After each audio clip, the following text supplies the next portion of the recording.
Thank you very much, Professor Gorello, for your most generous introduction. I am delighted to be here at the Summer University.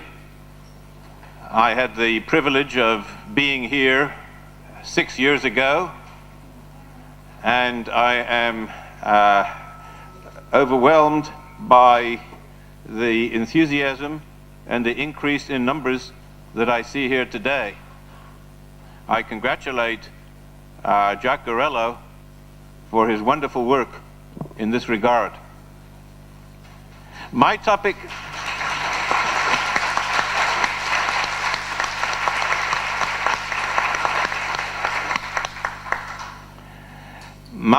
this morning is ethics and entrepreneurship. Everybody knows that the most visible figure in the market economy is the businessman, the entrepreneur. He is the most obvious figure which characterizes the entire system. But in the eyes of the public, and indeed of many intellectuals, the entrepreneur is not an ethically sympathetic or appealing character.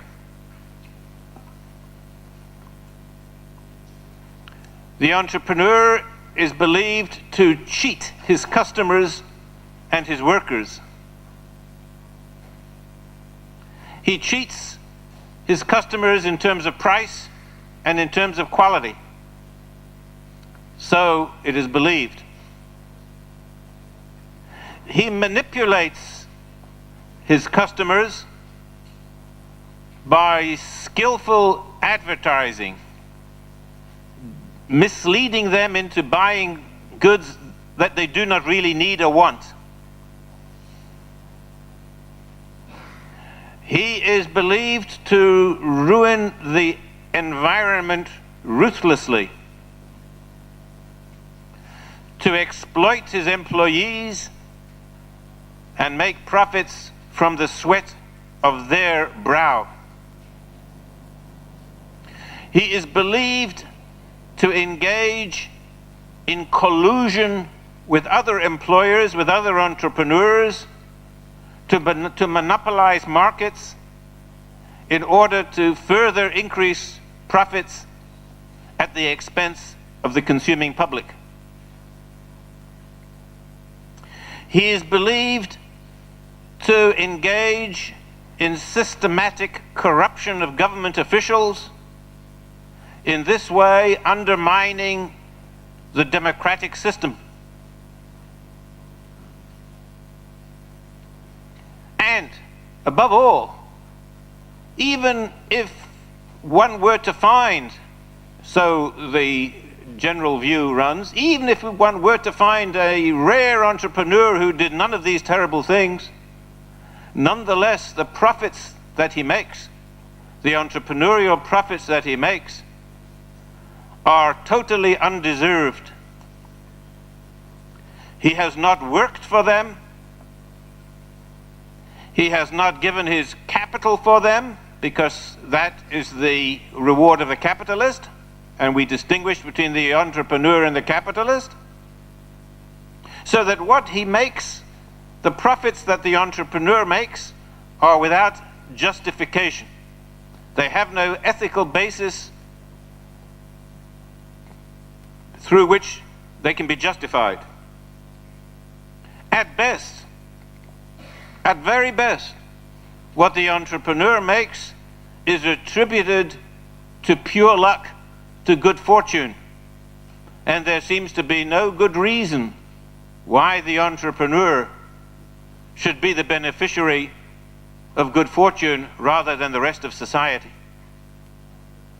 So that it is believed that that share of national income which is received by businessmen in their entrepreneurial role has no justification and is consequently ethically to be denounced as taking away that which should belong to the rest of society. Can we be surprised, therefore, if this is the picture of the entrepreneur, and if the entrepreneur is the central figure, the most visible figure in capitalism and the market economy, can we be surprised then that in the public view, the public perception of the market economy is that it is based upon downright immorality? Can we be surprised? I would like to provide a picture this morning which is a little bit different, which would permit us to see the role of the entrepreneur in a different light, and through that we will be able to see that the entire market economy comes into view, becomes visible in a totally different set of ethical colors. I invite you to join with me in exploring this alternative vision. I must, however, preface my remarks by pointing out that in much of modern microeconomics, particularly in its most advanced mathematical form,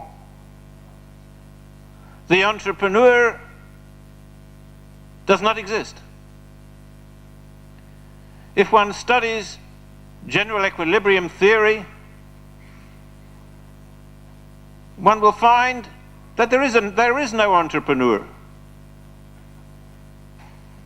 Markets are fully adjusted, markets clear, no profits are being made, no pure entrepreneurial profits are being made, and if there is someone who is called an entrepreneur, he has no entrepreneurial function to fulfill. In fact, he does nothing which reminds us of the businessman in today's world. So that one might perhaps believe that our concern is misplaced. Our worry about the role of the entrepreneur and the ethical picture, the negative ethical picture which the public has of him, doesn't really matter. Because the market economy, if we wish to understand it in a scientific way, has to be understood as if the entrepreneur, in fact, played no role. From this perspective, the entrepreneur is there in the market, but he doesn't really make any difference. He seems to be there, he seems to be busy, but in fact, what holds the market together is simply a system of interlocking prices which does not depend upon the entrepreneur. And therefore one might say, well, entrepreneurs may be dishonest, entrepreneurs may be unethical, but the market economy is still a good thing. The market economy should not be condemned on the basis of our ethical questioning of the behavior of the entrepreneur. So one might perhaps wish to argue. I must, however, emphasize that for myself and for the school of economic thought with which I identify myself, namely the Austrian tradition, the tradition that began in Vienna 125 years ago approximately, in the work of Karl Menger, I must confess that from the point of view of this tradition, this way out, this defense of the market economy is not available to us, because we understand that the entrepreneur is not simply a figurehead, as it were, in the market economy, but in fact, entrepreneurship is the driving force without which none of the advantages of the market economy could be achieved. So one cannot say, well, we will take the advantages, the efficiency advantages, the productivity advantages of the market economy, and not worry about the ethical state of the entrepreneur, we, the Austrian school, are not able to say that. Because for us, the entrepreneur and the entrepreneurial role is essential to the functioning of a market economy. A market economy without the entrepreneur is a contradiction in terms for us. And so the problem that we have raised is a serious problem. We cannot brush it away, as we might perhaps wish to brush it away were we general equilibrium theorists. As Austrian school economists, we must confront the ethical question, the ethical dilemma, if the entrepreneur is so important. And if entrepreneurship seems to be surrounded by so many ethical dilemmas, by so many ethical doubts, how can we defend the market economy?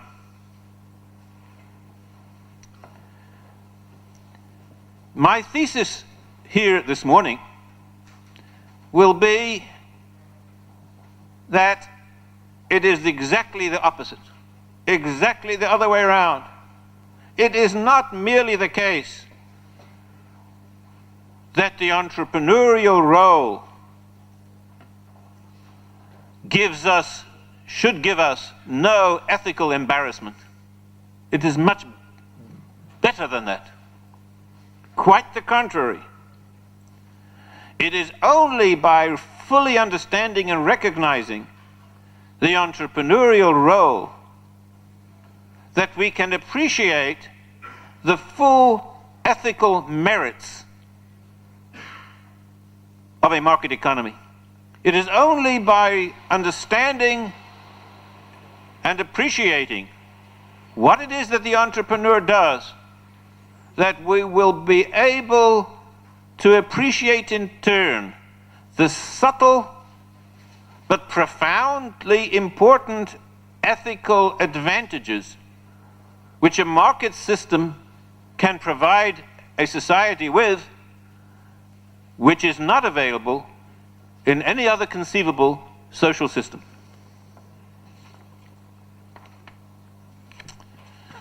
Let us consider from an analytical point of view. Let us consider what is the entrepreneurial function. What does he do? This function is, in a way, mysterious. It's mysterious.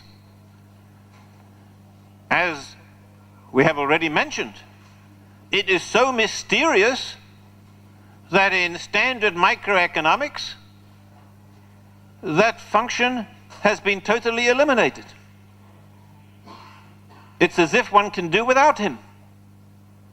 If you study price theory, whether you are studying simple supply and demand analysis along the lines of Alfred Marshall, or you are studying general equilibrium theory along the lines of Leon Walras, or in its more advanced forms along the lines of Arie de Breu, no matter how you study microeconomics, you will discover that the entrepreneur is not there. And the reason why it's not there is because it is difficult to understand what he is needed for. Consider, what is the entrepreneur? The entrepreneur buys and sells. That is the essential function. Pure profit. He buys and sells. He buys at a lower price and sells at a higher price. That is what he's trying to do. Sometimes what he buys is exactly the same item as that which he sells. He buys foreign exchange and he sells foreign exchange. Sometimes he does it so rapidly, the buying and the selling, that we call it simultaneous arbitrage. Sometimes there is a time gap between the moment when he buys something at a lower price and sells it at a somewhat higher price. Sometimes what he buys and sells are physically different. He buys labor services, raw materials, and energy, and sells finished products. Oh, you might say, well, he has contributed something because he has combined these resources. He has taken the flour and the jam and the heat of the oven and produced a pie. Not so. He has produced nothing. He has bought everything he needs to produce. He has hired the services of a chef to put the ingredients together. He has hired somebody to press the button on the oven. He has done nothing. He has hired the person who does the hiring. He has hired the personnel manager. So he does nothing. He simply buys services and sells the product at a higher price. So he himself contributes nothing. Otherwise, he's more than a pure entrepreneur. It is true that in the real world, businessmen are, of course, more than pure entrepreneurs. They do some work themselves. They go to the office and they sit on the telephone. It is true. Sometimes they must shout at their employees. Sometimes they must run around. That is work. But in principle, the work that they do could have been hired. So the pure entrepreneurial role is not the work that they do. Sometimes the entrepreneur contributes his own capital. He invests his own funds in his business. And you may say then that some of the profits that he makes are simply the normal return on his investment. That is true. But that is also not the entrepreneurial role. The entrepreneur, in principle, need have no capital. He could hire all the capital needed, namely he can borrow it. He can borrow from the investor, produce, sell to the customers, pay off the investor, and leave himself with a profit. Pay off the investor plus the investor's interest, and leave himself with pure profit. So that the entrepreneur does nothing except buy and sell. Even as I say, when he buys factors of production services in one particular physical form, and sells their output in a different physical form, nonetheless, from a strictly economic point of view, he is selling that which he is buying. That which he buys is that which he will be selling. Because when one has in front of us the flour and the jam and the sugar and everything, and the heat and the oven, everything you need to build the pie, you have the pie. You have it in your grasp. You simply have to say, let there be a pie, and there will be a pie. Because you have in your grasp everything. You have purchased everything you need, everything. All you have to contribute is the pure decision. Let these ingredients become a pie. So that what the entrepreneur does is nothing more than buy and sell. Whether that which he buys and sells is in the same physical form or not makes no difference. The entrepreneur buys and sells. And this is where the mystery of the entrepreneur begins. Why should it be possible? Never mind the moral justification. Why is it economically possible for anyone to win pure profit by selling at a higher price that which he buys at a lower price? It would seem to be impossible. Why should anyone sell at a low price that which he too could sell at the high price? Why should anyone buy at the high price that which she could buy at the low price? And do not answer, but there is a difference, there is a delivery gap, there is a time gap, or whatever.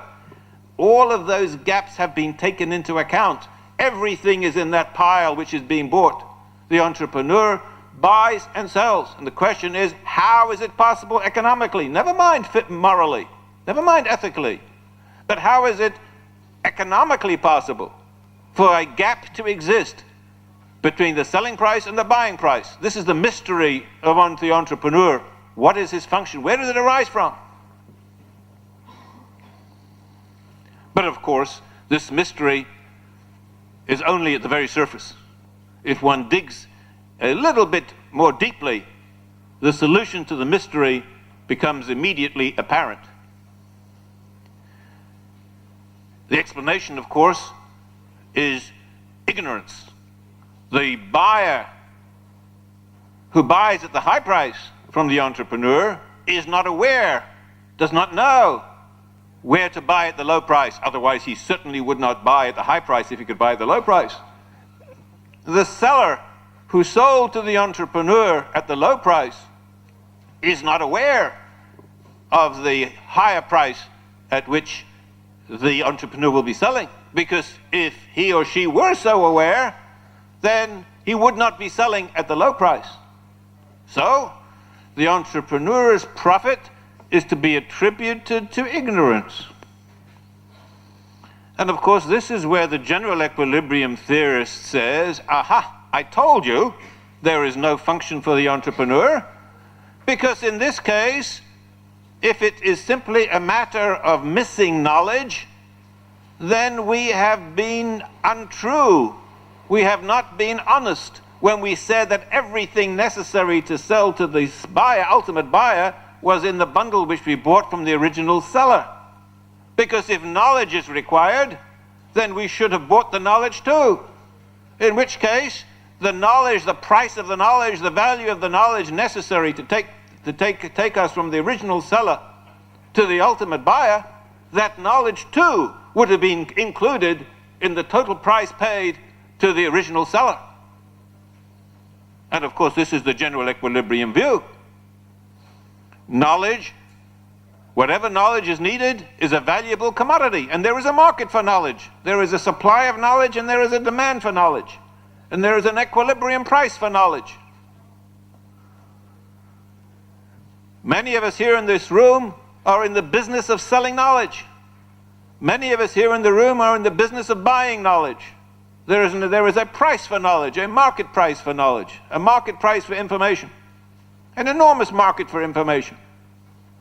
So the mystery which we identified with the entrepreneurial role seems to have been dissipated. And by dissipating this mystery, we seem to have dissipated the entrepreneurial role. There is nothing to do. There is nothing for the entrepreneur to do. When you consider what the entrepreneur has to buy completely, including the necessary knowledge, then in fact what the entrepreneur pays is exactly what he receives. There is no pure profit. This is the general equilibrium view, but it is not my view. It is not the view of the Austrian school, certainly not. And I submit that it is not a realistic and not a true view. There is knowledge and there is knowledge. There is knowledge for which there is a demand and a supply curve. There is knowledge for which there is a market price, in which there can be an equilibrium market price. And there is knowledge for which there is no supply curve and no demand curve and no simple market price. And there's certainly no concept of an equilibrium price. And that is the kind of knowledge which the entrepreneur introduces. And that kind of knowledge cannot be subsumed as one of the factors of production which the entrepreneur buys in order to sell. There are two kinds of knowledge. The first kind of knowledge is knowledge about which one knows. One knows that one needs a certain quantity of specific knowledge. I wish to telephone my friend in a strange city. I arrive at the airport and I wish to telephone my friend, but I don't know how to reach him. I go to a telephone booth and I look up his number in a telephone book, or I call the information directory to find out his number. I have searched for knowledge. I have produced knowledge. In order to produce the knowledge, I have to spend some time looking up the number in the telephone book, speaking on the telephone to the directory information. That is how to produce knowledge, which I knew that I needed. I knew that I needed that knowledge. And I knew how to obtain that knowledge. That knowledge is knowledge which the economist can treat as a product in exactly the same way as he will treat a television set or an automobile as a product. One wishes to produce an automobile, one takes together steel and labor and energy, and there is an automobile. One wishes to produce knowledge, one takes a telephone book and 5 minutes of time and a good pair of eyeglasses, and one has the knowledge of someone's telephone number. In this way, one produces knowledge deliberately, in a planful way, in exactly the same way as a producer in an economic system produces other products. That is one kind of knowledge. And I will agree that for that kind of knowledge, no entrepreneurial role is necessary. The market price of the factors of production which produce that kind of knowledge will tend to be exactly equal to the market value of that knowledge in the consumer market or in the market for other factors of production in which knowledge is necessary. So that there is an equilibrium price for engineering services, which is a matter of knowledge. And there is an equilibrium price for the cost of producing engineers, the enhancement of human capital, which consists in acquiring engineering skills. That market is a market for which there is a demand and a supply, and for which we can think of an equilibrium price. But there is another kind of knowledge, a second kind of knowledge. And this second kind of knowledge is a mysterious type of knowledge for which there is no demand. And the reason why there is no demand for this kind of knowledge is that we are unaware that we do not have it. This is what I sometimes call sheer ignorance, absolute ignorance. Not merely do I not know somebody's telephone number, but I do not even know that he has a telephone.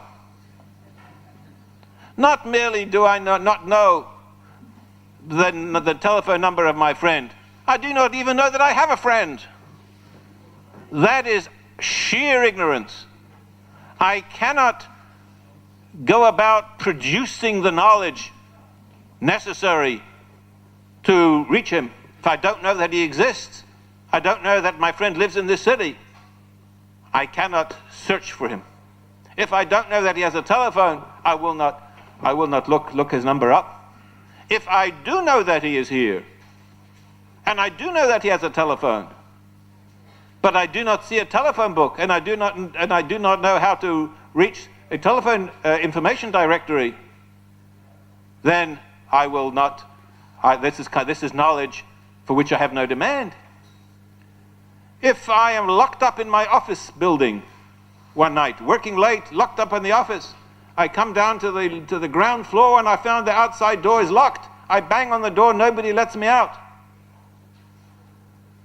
Nobody hears me. Too bad. I lie down on the floor and I sleep until the morning. In the morning I wake up, I see there's a telephone there in the lobby. I lacked that knowledge. But the knowledge that I lacked was knowledge that I did not know I did not have. Right? If I did not know that I did not have that knowledge, there can be no demand for that knowledge. There is no demand curve for this kind of knowledge. There is also no supply curve, but that is a different issue which I will not go into at this point. There is no demand for this kind of knowledge, there is no supply for this kind of knowledge, therefore there is no standard market for this kind of knowledge. So, if I am knocking on this door trying to get out, and suddenly I remember, did you notice in the audiovisual before, there was someone running across the stage with an electric bulb, right? That electric bulb in his mind. Suddenly, while I'm banging on the door and my knuckles are sore, suddenly electric bulb lights up in my mind, and I remember there's a telephone. Right? That is entrepreneurial knowledge. That is entrepreneurial knowledge. I did not produce it deliberately. I did not set about to produce it. It came to me because I was awake. It came to me because I was not so tired that I didn't have my wits and alertness about me. I noticed there was a telephone. I remember that there was a telephone. That kind of knowledge is entrepreneurial knowledge. Now, when we say that the entrepreneur buys at a low price and sells at a high price, what we are saying is that the people who sell to him have no knowledge that there is anyone who would pay more. If they did, they would search for it. If it paid for them to do so. if the costs of search were sufficiently low to enable sellers to find the highest paying buyers, they would do so. They have no way of knowing that there is any possibility of getting a higher price than what they receive. Similarly for the sellers, they do not know that there is a possibility or how to achieve the possibility of buying at a lower price. And consequently, that kind of knowledge is absolute ignorance. The entrepreneur, he notices. He walks down the street and he sees on this side of the street the price is 5, on that price of the street the price is 7. He buys and he sells. What he buys on this side of the street is labor and raw materials and energy and the use of capital. What he sells on that side of the street is finished goods and products. And to buy in order to sell is not a simple matter. There are risks, there are uncertainties. It is not always a matter of buying now and selling now, where you quickly cross the street and without any original resources, you borrow money and buy here and sell there, and then you finish up with some profit. It is not a simple matter. Entrepreneurship very often requires bold, imaginative, hard-headed, prudent decision-making with respect to the future. When one takes a decision, when one makes a large-scale or a small-scale investment decisions for the future, one is buying now in order to sell in the future. And when one buys now and sells in the future, what one sees depends upon one's vision, one's imagination, one's entrepreneurial hunch. One sees something which other people do not see. That is the entrepreneurial vision. And what the entrepreneur does when he makes pure profit is to take advantage of the sheer ignorance which exists in the market, which he to some extent has overcome. And by doing this, he is able to buy at a low price and sell at a high price. Because why is there a difference? Why is there a low price and a high price? The answer is sheer ignorance. The high price market is not aware of the low price market. The low price market is not aware of the high price market. The individual who becomes aware, he brings people together. The people who would be selling in this market if the price were higher, but are not doing so because the price is low. The people who would be buying in that market if the price were lower, but they are not doing so because the price is high. These people are brought together. The entrepreneur discovers a way of giving these people a price which these people are prepared to pay. That gap in knowledge is overcome by the entrepreneur's vision, by the entrepreneur's hunch. The entrepreneur has a role. It is a mysterious role. It is not an obvious role. It is not simply the sale of knowledge. It is the awareness of opportunities which other people have not seen. It is alertness to opportunities which other people have overlooked. And the beauty, the real aesthetic beauty, intellectual beauty of a market system is that whenever there have been pure errors of this kind, sheer ignorance of this kind, this ignorance translates itself into market price differentials which have the power to provide incentive and reward for those who notice them. This is an aesthetic matter. Every error of this kind becomes an opportunity to make profit, and therefore an incentive to overcome that ignorance. Remember, this sheer ignorance that we are talking about is not a trivial matter. It can be tragic. It can be tragic. Ships passing each other in the night. Here there are thirsty people dying of thirst. Here there are people with plenty of water. And they do not meet each other. They do not see each other because of absolute ignorance. The entrepreneur and the entrepreneurial role is that of linking together those who are mutually ignorant of each other. And this can be a matter of life and death. It can be a matter of prosperity or the exact opposite of prosperity. What is necessary is for individuals in the market to find each other. A market economy is an enormous economy. Any economy is enormous. Millions of people with different qualities, different talents. How can these talents be brought together in a cooperative way so that every one of the members of society can take advantage of, not exploit, can take advantage of the willingness of other people and the ability of other people to serve other people? How can this be possible? For that, entrepreneurship is necessary. For that, it is necessary to overcome pure ignorance. It is not a matter of systematic search. It is more than systematic search. It is a matter of noticing opportunities. And I repeat, the aesthetic beauty of a market economy, for me, consists in this remarkable circumstance that wherever there is a gap of this kind of knowledge, this translates itself into a market price gap. And this gap in market prices constitutes a profit opportunity. The entrepreneur who sees this opportunity does not have to know, does not have to care about the lives, the satisfactions of the people from whom he's buying and selling. He does not have to. All he needs to do is to be aware that he can benefit himself. By doing so, he will notice those opportunities, and in this way, he will provide the enormous social benefit of bringing together individuals who might miss each other completely. This is the entrepreneurial role. Now, we have not yet justified the profits that he makes.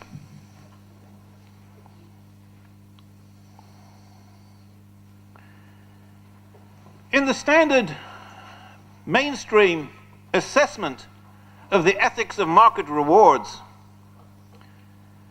the general view is as follows. There are two ways in which an individual may obtain gain. One is by deliberately achieving it. I wish to have a comfortable chair. I make it.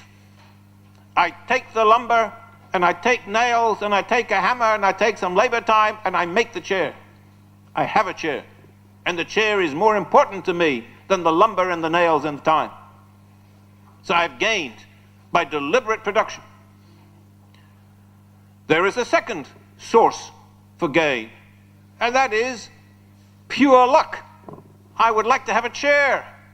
I am walking in the street for hours and I have no chair. Suddenly, a bench presents itself to me. How lucky I am, how fortunate I am. I have a chair. In the standard view, my right, my moral, ethical title and right to that which I have produced is considered to be far, far more stronger than my right to that which I have found by pure luck. I've been lucky. A chair dropped out from heaven into my lap. How lucky I am. And someone may say, well, if it fell down from heaven, why should you have it rather than me? The fact that it fell down in your lap has nothing to do with your merit. It could have fallen in somebody else's lap. So that luck, good fortune, is considered to be a very weak reed, a very poor, weak basis for ethical justification of gain.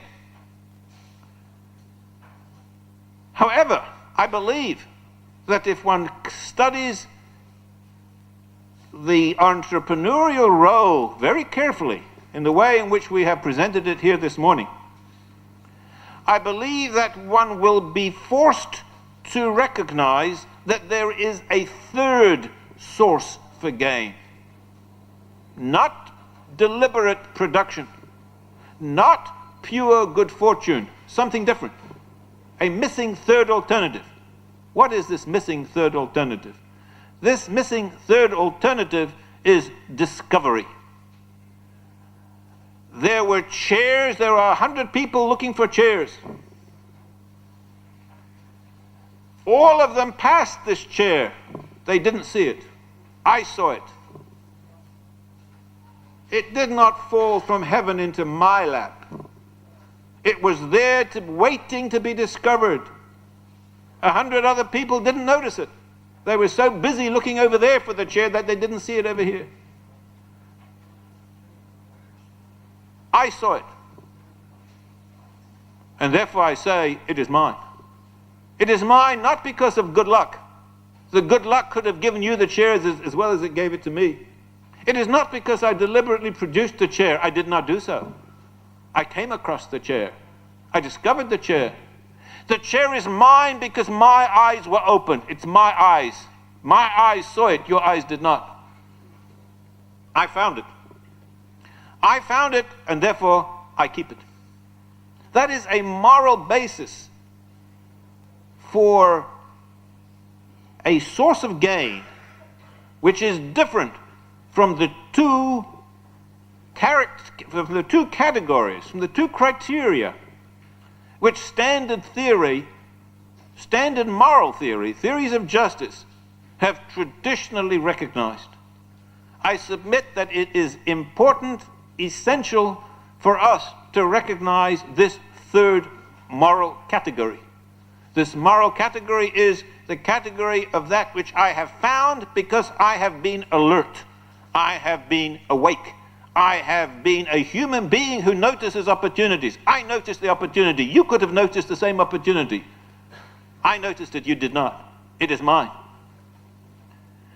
If I write a novel based on a brilliant new idea, and when you read my novel, you say, I was going to have the same idea tomorrow.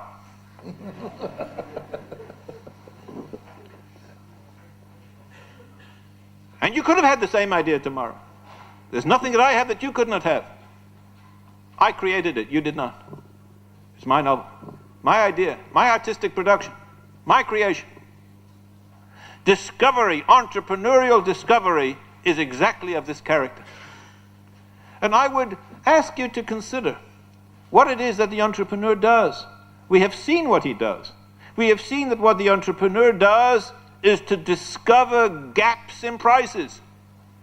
These gaps in prices exist because of prior sheer ignorance, because of the sheer ignorance which preceded the discovery. So that what the entrepreneur does is to bring into view that which is already there in a potential sense. There is an opportunity waiting. There are people between whom mutually gainful exchanges are available, but they are passing each other like ships in the night. And the entrepreneur is the one who notices those gaps and grasps the profit opportunity which they present. And by the act of grasping that profit, he brings together these two sides of the market. Sometimes entrepreneurship takes unusual forms. Take the idea of advertising, which we mentioned in passing at the beginning of the talk. Advertising. An entrepreneur advertises. Sometimes defenders of capitalism defend advertising as the provision of knowledge. The consumer needs information. Therefore, advertising makes sense. Yes, but why do we need these flashing lights? And why do we need these provocative pictures which draw the attention of the consumer? If it's simply a matter of information, information can be provided in a typed form which would be provided to individuals free. Why is it necessary to have advertising in the form that we know it in modern capitalism? I would submit to you that what the entrepreneur is doing here is to provide the consumer with a way of noticing that which is available, which he might not otherwise notice. It is not simply a matter of information. There is a huge library with a lot of information. You and I go past that library every day. We don't sit in the library and absorb all of the information. It is there. We only look for the information that we know we need and we know is worthwhile obtaining. The entrepreneur alerts us to the information that is available. He draws our attention to the information that we would like to have. He knows, or he thinks he knows, if he's right. He may be wrong, he may lose money. But if he is right, he knows that there is something that we would like to know, if only we knew that it was there to know. So he draws our attention to it, informs that sometimes we deplore, but he is drawing our attention. This is the fundamental entrepreneurial role of advertising. Now, what about cheating? What about exploitation? What about all those terrible things that we said the entrepreneur does? I say very simply, if he does those things, he ought to be ashamed of himself. But that has nothing to do with the market system. Sure, people may do terrible things in the market, but the market does not depend on cheating. The market does not depend on exploitation. The market does not rest on any of those immoral things that we have mentioned at the beginning of the talk. I do not say that entrepreneurs do not do these things. They may do these things. No doubt, many times they do these things. Many human beings are sinners. We are all sinners in many ways. We are not defending sin when we defend a market system, because we say that a market system does not depend on these immoral acts. It has nothing to do with these immoral acts. The market provides opportunities for immoral acts. That is true. That is true. The market provides many opportunities for immoral acts. But the market system as an abstract system does not require, does not depend upon, does not need any of these immoral acts. It does not need cheating. It does not need manipulation of the consumer to buy things he does not need. What the market economy needs is simply the institutional setting that will translate errors into opportunities. That is what the market economy needs. It needs a set of institutions which will transform errors, transform unfortunate lapses, unnecessary lapses, into attractive opportunities that people will notice. People will not notice that which it is of no interest for them to notice. I don't know how many of you have noticed the color of the floor. I have not noticed the color of the floor. And yet I submit to you that if there were a 100-franc bill on the floor, it will be noticed. Don't ask me why. If you're not looking at the floor, how will it be noticed? It will be noticed. The color of the floor was not noticed. Money on the floor will be noticed. We notice that in which we are interested.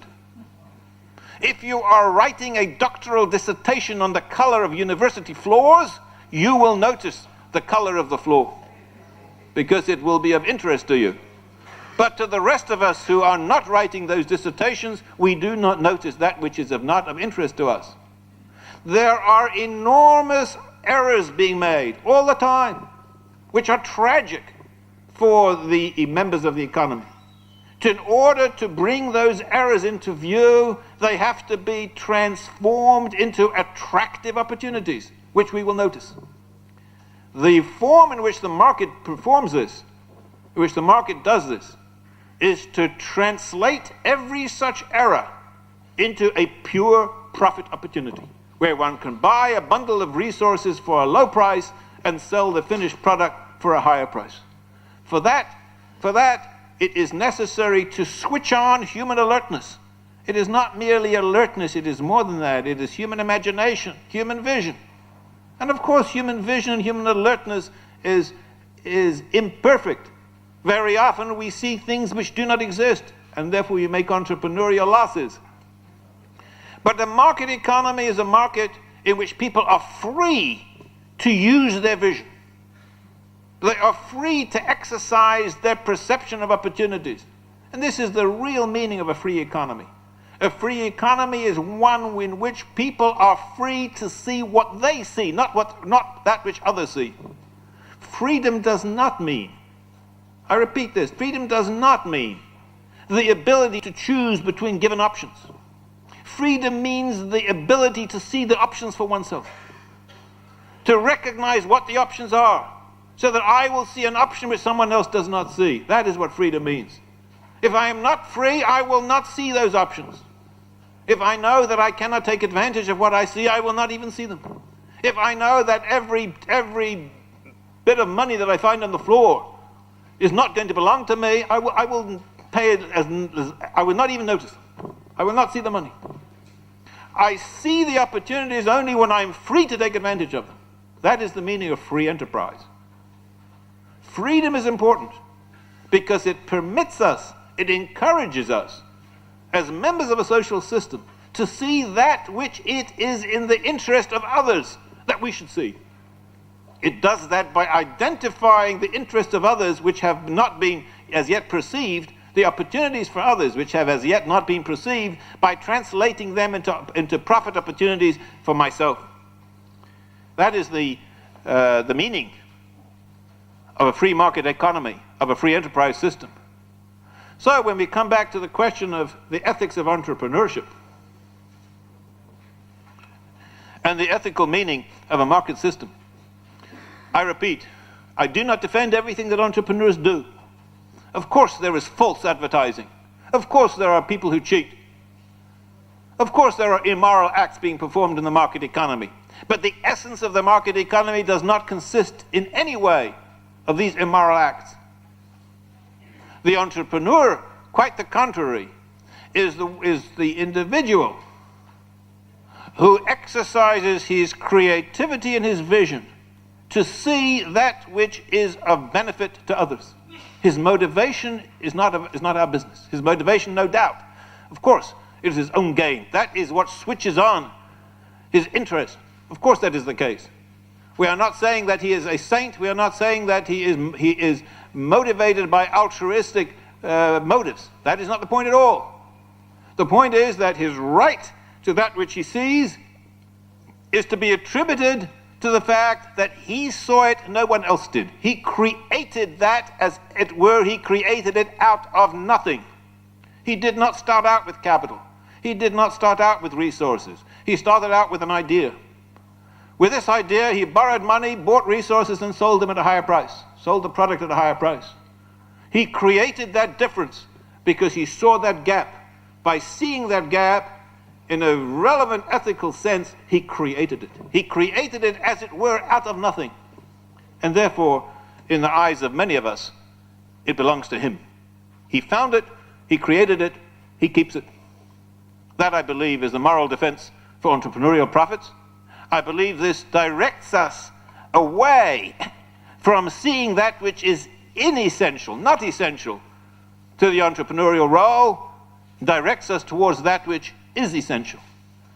And in this way, I believe we can recognize the true ethical character and ethical virtues of a free market system. Thank you very much.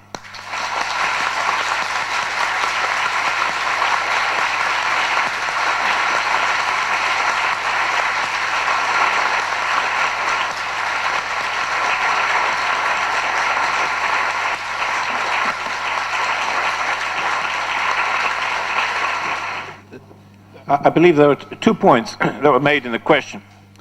One has to do with the notion of dispersed knowledge, which has to do with particularities of time and place. That was a notion that was introduced particularly by Hayek in his 1945 paper. I believe that Hayek was a little bit too bound by the older tradition, by making it seem as if the knowledge of the pieces of information were already possessed by individuals scattered throughout the system, so that it would appear that the role of the market is simply to use existing knowledge. On this point, I would like to emphasize that whether or not these dispersed bits of information exist in the minds of individuals, the point is that other individuals do not know that this information exists in the mind of anybody else. So that if you have information that I do not know that you have, but which would be very useful to me, it is a great service if an entrepreneur will suddenly realize that in fact you have the information that he can put to my service. So in that case, I think Hayek's 1945 thesis must be translated into a form which would permit us to recognize the role of what I have called sheer ignorance. Coming back to I think the main point of the question, which is how can we be sure that the entrepreneur will successfully coordinate, will successfully bring about that spontaneous order which Hayek referred to? After all, the entrepreneurial activities have to deal with the future. And the future is, as my dear departed colleague, Professor Lachmann, used to emphasize, the future is unknowable. I think the answer has to be, very honestly, that of course we have no guarantee. The late Frank Knight, Professor Knight of Chicago, used to believe that entrepreneurial profits are no more likely than entrepreneurial losses. Entrepreneurial losses, he felt, on balance, may be greater than entrepreneurial profits. I think he was wrong. I think he was wrong. I will try and explain why. But I certainly must agree, must concede, that there is no guarantee. There is no guarantee that entrepreneurs will see that which is in the future. The market has empirically tended to bring about coordination. It could conceivably do the reverse. We must admit that in a world of rapid, volatile changes, there is no guarantee that entrepreneurial activity will be coordinating. But we must not overlook the situation. Must not overlook the true features of the situation. For Professor Knight, the late Professor Knight, what the entrepreneur does is to shut his eyes and gamble. If one sees entrepreneurial action as nothing more than shutting one's eyes and gambling, one should not be surprised if the chances of missing are just the same as the chances of being successful. But that, I submit, is not what entrepreneurship consists in. Entrepreneurship does not consist in shutting one's eyes and sticking one's neck out of the window. It consists in opening one's eyes and seeing what one believes one can see. Let me give you an analogy. You drive an automobile. It is a beautiful summer's day. You're on a highway. The sun is shining. It is glorious to drive under these conditions. You see what is ahead of you. Now contrast that with driving on a dark night, foggy, rainy. You are afraid for every meter of that you're driving. You don't know what's ahead of you. I submit that even if under these circumstances, where you are driving on a dark night, you are not in the same situation as if you were to shut your eyes and press the pedal. You are not the same. You are looking. You are trying to see what you can see. The entrepreneur is not gambling with his eyes closed. The entrepreneur is using his imagination. He is using the incentive. If the entrepreneur did not care whether he made profits or losses, Professor Knight would be correct. But the entrepreneur wants to make profits. He does not want to make losses. And consequently, the chances of his being successful are immeasurably greater than that which Knight is prepared to recognize. There is a basic asymmetry between profits and losses, which Knight did not understand. He did not recognize that. Entrepreneurial activity is not simply gambling by shutting your eyes and pressing the accelerator, hoping that you will not go over the cliff. That is not what is happening. Entrepreneurship is a matter of seeing the future. Some have better vision than others. There is no guarantee. Entrepreneurs may make losses. I must say, in a matter as a footnote, I am not in favor of those who teach entrepreneurial courses in entrepreneurship, and tell students you must take risks. I do not believe that is the right message to teach students. You must take risks, of course you must take risks. We all take risks. But the idea that people should take risks which they are themselves not prepared to take is bad advice. Let the teacher take the risks. Why does he tell the students to take the risks? My point is that we will take risks if we believe that there is a good chance to make profits. And that is what freedom is about. And therefore, if we find, the great French economist Bastiat, he started out with the observation that Paris gets fed. The enormously remarkable circumstance that every day millions of people get food without anybody being in charge. That is the fundamental empirical fact of coordination, which we as economists have to explain. And the explanation lies in the fact that Knight was wrong, that entrepreneurs do tend to make profits, that entrepreneurs do tend to see that which is in the future. But there is no guarantee. Thank you. Le micro numéro 2, s'il vous plaît, pour le père James Sadowski. James Sadowski from Fordham University in New York City. Dr. Kirzner, you seem to find that there is an ethical relevance that comes from distinguishing between luck and discovery. Now, first of all, it seems to me that luck itself ought to be a sufficient justification for owning something.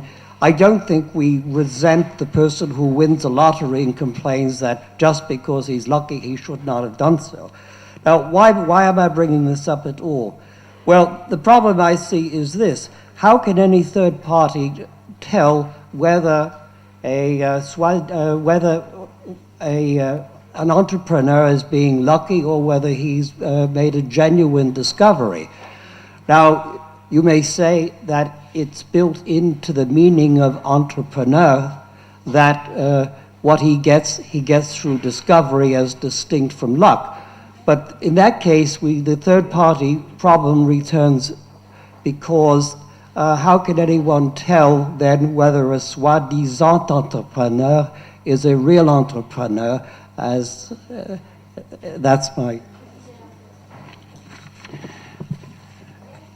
I have no quarrel with anyone who adopts a moral position saying that if I have been favored by luck, I should be entitled to the fruits of that good fortune. I have no quarrel with that, but I can assure you that there are many theorists of justice who are not satisfied.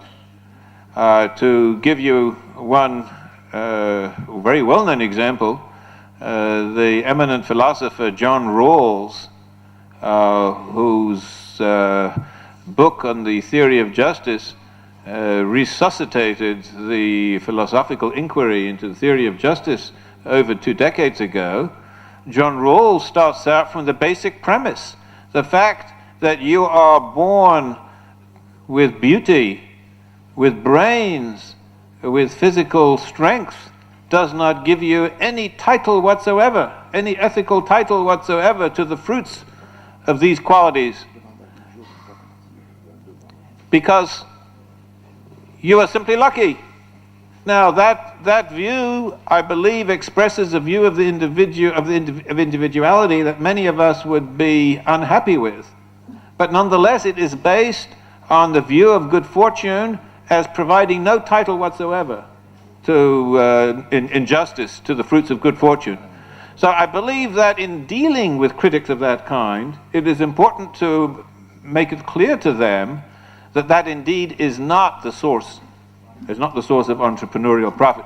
Now, your question, the second half of your question is, of course, a very valid one. How is it possible to distinguish between the element of luck in entrepreneurial rewards and the element of vision and discovery?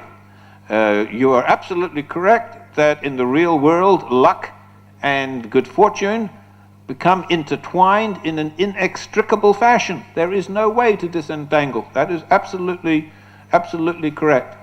My concern here, however, was to point out that the market system as such does not depend on good luck.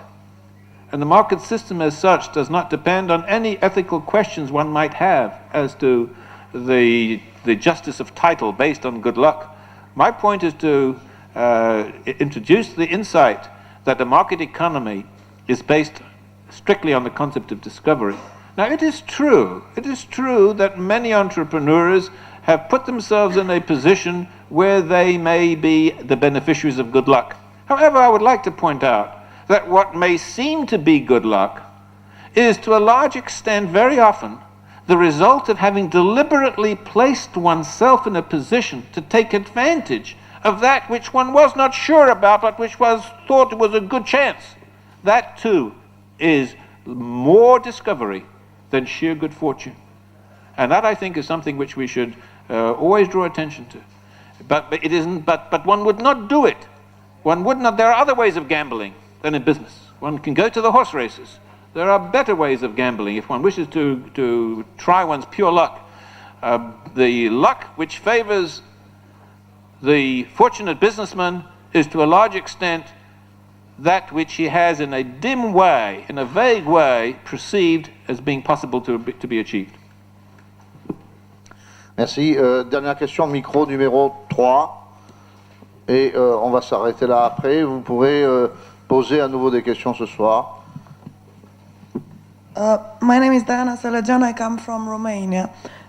In a possible future world... Please speak slowly because of the translator. Yes. Thank In a you. possible future world where information would be obtained very easy and cheap. So I need the cheapest chair around. I push a button and I found out where can I find it. So what the role of the entrepreneur would be then? I'm sorry, can you repeat the question? So in a future world where information could be very easy and cheap to obtain. So, for example, I need the cheapest chair around. I push a button and I find out where I can find it. So what the role of entrepreneur would be then?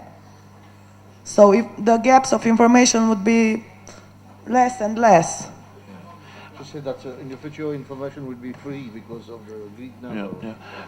Yeah, I think we are likely to mislead ourselves if we believe that there will ever be a world in which all conceivable information was known to us. Remember, part of the problem is that we do not know what questions to ask. For example, you say, I want to have a chair. That was my example, of course. But supposing someone has never heard of a chair, right? Someone has lived in a civilization where people did not have chairs. That individual does not know what it is that he lacks. The entrepreneur who creates a chair and says, here, try a chair. He has done something which nobody could have imagined. Nobody did imagine before. So that the idea that with a computerized world you press a button and you will have the answers to everything presumes that you know which button to press. But the entrepreneur has to do very often is to create goods to satisfy wants that people themselves are not aware that they have. Sometimes this leads to misunderstanding. Sometimes this leads to people believing that the entrepreneur has created needs, created wants.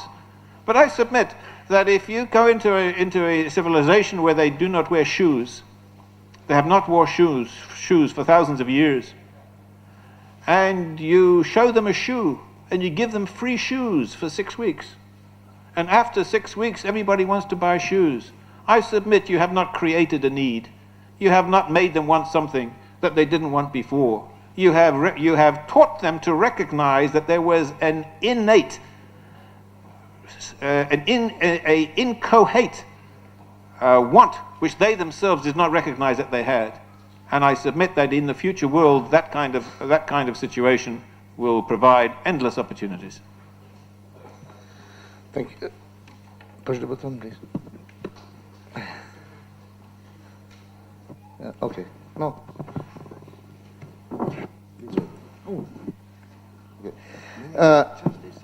Yes. Seulement une phrase.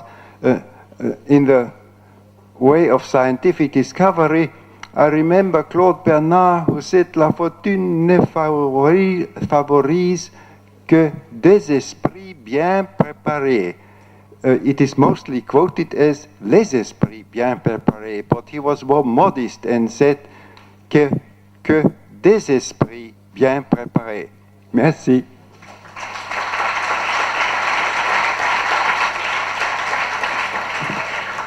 To conclude this first session, and I'm sorry for people having many very interesting questions, but we will come back maybe on this afternoon.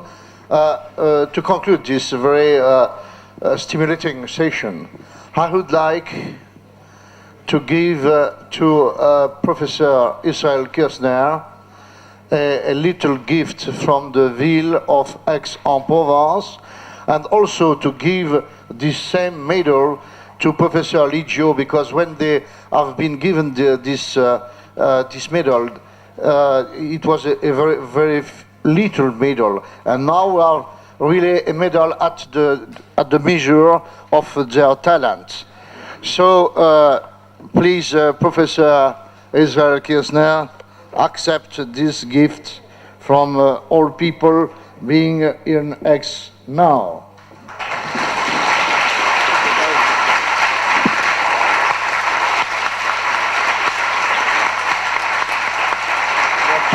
And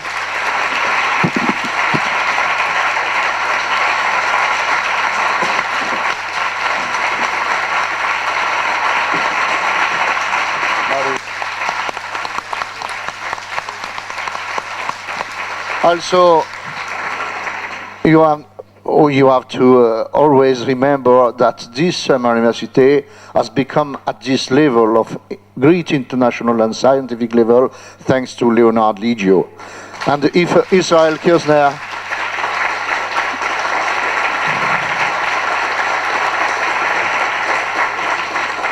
and if Professor Israel Kirzner is today attending the meeting, is thanks to Leonard Liggio, because they were together scholars with Ludwig von Mises.